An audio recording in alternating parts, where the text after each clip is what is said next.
Being unhealthy is one of the hardest things that anybody will ever do. And I know that that sounds like an obvious thing, but it's the truth. There's a lot of difficulty to being unhealthy. Everything is more difficult. You don't have the energy that you want to have. You might have pain with certain things.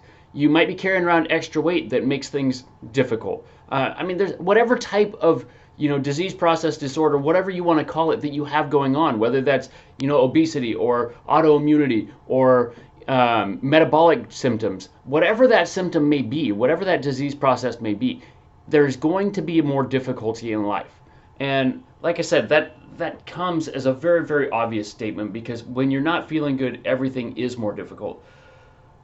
But a problem I see a lot of people coming with is they want to be very, very specific in what they target. So, for example, somebody who wants to come in to lose weight will say, I want to lose this weight, or I want to lose the weight from my belly. They want to target certain areas, right? Difficult to do. They may come in and say, I want my energy to be back to normal. And it's not that easy. Okay, like a lot of people will ask these things, and it's just straight up not that easy. And I'm going to give you some ways that you can really boost your outcome on this toward the end of the video. But let's dive in a little bit more, because when we look at any kind of success book, whether that's a business book or a personal help book or anything like that, it says find one thing and focus on that one thing. And when you focus on that one thing, it's going to grow. What gets measured gets weighed, right? So that's good advice in most areas of life. But in health, it's not necessarily the best. Now, I've talked in the past about focusing on the one lowest common denominator, right? We talked about finding the one thing that is holding you back the most and focusing on that one thing. That is going to give you a lot of bang for your buck, but in and of itself, it is not enough to get you to the next stage. Focus on that one thing as much as you can, because the faster you bring that along, the faster you're going to get where you want to go. But we still have to look at other factors, right? So, for example, on this, if you are trying to lose weight, diet is going to be a massive part of this. We have to focus on the diet to get things moving in the right direction. But we also need exercise, right? There's multiple reasons that we need that exercise. It's going to help burn extra calories. It's going to help to build muscle, and as we build muscle, we burn more calories. It's going to help to decrease metabolic syndrome. Metabolic syndrome is a huge driver of obesity and weight gain. It's going to help with inflammation levels. It's going to help bring down those inflammatory levels. When you have less inflammation, you have less storage of body fat. So there are a lot of different things that you can and should do with that. But again, focusing on diet is going to be a bigger driver. Now, when we look at things like diabetes, again, diet is going to be the biggest driver of that. But again, exercise is going to play a big role. If you don't have a focus on exercise, then you don't have anywhere to drive that blood sugar. If you don't have anywhere to drive that blood sugar, your blood sugar stays up. You're not going to get over those type 2 diabetic situations or those pre-diabetic situations without exercise. Stress relief is going to play a big role in that.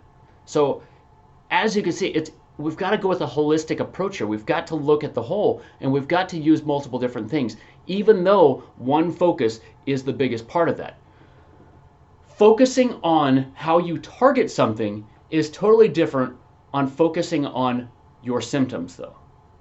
And that's the hard part, because you don't get to choose what changes first, right? When people start losing weight, they might start losing it from their face first, or they might start losing it from their legs first, or their glutes, or wherever. But the areas that stick around, usually the ones under the arm, the ones on the belly, the ones that people want to get rid of, are the ones that are the hardest to get rid of. Those are the last things to go. It's frustrating, but it is what it is. It's a process, and we can't just look at those short-term outcomes and say, I haven't lost any belly fat. This isn't working for me. We have to look at a more holistic approach to it. We have to look at body fat in general, and that's why measuring your body fat is so important in that journey. Blood sugar is the same way. You might look at this and say, the problem is I'm just not sleeping, and you might follow your sleep and you're not making any improvement there, but your blood sugar has come down significantly. You just haven't realized the effects of sleep yet. Maybe you're not even measuring the sleep. Maybe you just don't have that energy in the morning. So are you measuring the right thing? And making sure that you're measuring the right thing is going to give you, that alone is one of the best pieces of advice that I can give you. If you are measuring the correct thing, then everything gets easier. So how do we go about this? The biggest ways to change your health are going to be focusing on your metabolism and focusing on exercise. Simple ways. Now, is this all inclusive? I mean, no, but it's gonna give you a big boost no matter what you have going on. Why do I say those are the biggest drivers? It doesn't matter if you have ADHD or dyslexia or depression or diabetes or autoimmunity or whatever else. A lot of these have neurological processes in there, and diet and exercise are still going to give you a lot of bang for your buck. Why are they going to give you a lot of bang for your buck? Diet is going to give you the energy that you need. A lot of these things are metabolic in nature. You've got certain areas of the brain that are overfiring, certain areas of the brain that are underfiring. You don't have the metabolism to drive the function of all of those things at the same time. So you shut down certain areas to drive the ones that your body is viewing as more important right now. So if we can get that metabolic, if we can get that energetic boost that we need, it's basically having gas in your car. If you've got gas in the car, it can run, right? If you don't have gas in the car, it can't run. Same thing with your brain and your body. If you don't have gas in the car, it can't run, and it's going to divert that energy to the areas that are most vital to its survival, as seen fit by the brain, right? Exercise is also going to be a huge part of this, though. And again, you can look at this and say, all right, so how is exercise going to help with, like ADHD or, depression or different things like that? But the body is made to move.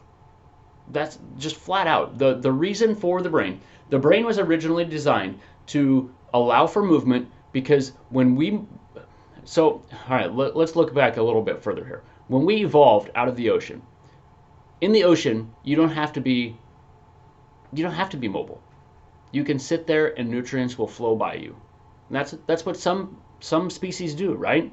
They just sit there. They filter out the stuff that floats by them. They don't have to reach out. They're very, very primitive. Some of them will even plant themselves, and then their brain disappears. Like they eat their own brain. Strange, but it's true. So when we started getting to the point where we evolved past where we could get the food that we needed flowing by us, we evolved movement. And then we could move and get the food that we needed. And then we went to land, and we had to be able to move even further to get the food that we needed. And with that, our brain has grown and evolved and made changes throughout that process. Movement is basically there to allow us to drive action for survival.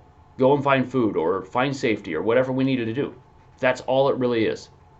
Movement is imperative to brain function. So if you're not moving, you're not developing that brain as well as you should. And that's why we see, an article just came out last week showing that sitting is a major, major risk factor for Alzheimer's disease. Why? Because if you're already susceptible, if you already have, some of that breakdown in there, and then you start sitting, you don't drive those activities, the brain is the ultimate use it or lose it area. If we don't use it, we start to lose it. That's where things like dementia start to show up. That's where, other mental health challenges can come. That's why exercise is one of the best things that you can do for depression. As you start moving, you start firing those areas that are not firing as well as they should be in depression, and you start overcoming that cloud. We start coming out of that fog. So I guess what I'm trying to say throughout this entire video is I know that there is something that you're chasing. I know that you're trying to find, pain relief, or you're trying to find, weight loss in a certain area, or you're trying to find more energy, or whatever that may be. But unfortunately, you don't get to choose what comes first. And I know that may be frustrating for you. And I'm not saying don't measure that. You definitely want to measure that, because if your biggest symptom is a good indicator, right? You're not going to get that better until you're moving toward healthier.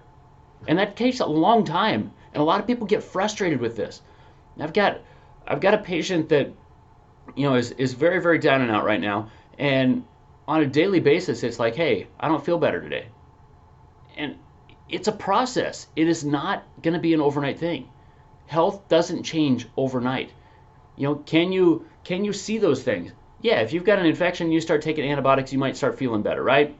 But when we're looking at chronic health, when we're looking at major health issues, It takes a long period of time. It is a process. It's not an overnight thing. So don't look at it as an overnight thing. When we can expand our time focus and look at it and say, in 3 months, I'm going to feel better. Or in 6 months, I'm going to feel better. Or in 2 years, I want to be doing this. That's a better way of looking at it. Not only because it's going to decrease your frustration, not only because it's more realistic, but because it's going to give you those things that change your health for the long term. Too many people are focused more on the short term and what they can change in the short term. And what you can do in the short term and feel better is not necessarily synonymous with what you can do in the long term. And if you don't believe this, look at a fad diet, because there are a lot of people that do fad diets. They maintain them for a few months and then they can't maintain it after that. They lose 40 or 50 pounds while they're on it, and then they gain back 60 or 70 once they're off it. If you can't do it for the long term, it's not going to do you any good. So when we can expand our time horizon, we can look out further. What is going to be something that's feasible? What is a reasonable outcome? And what do I want out of it? That's where you see success. So I hope that this helps. If it does, obviously like, share, do all those things, because it does give me good information as far as what information you guys are finding helpful, what I can share more of to boost your journey along. But I do appreciate you tuning in. I look forward to talking to you every week, and I'll see you on the next video.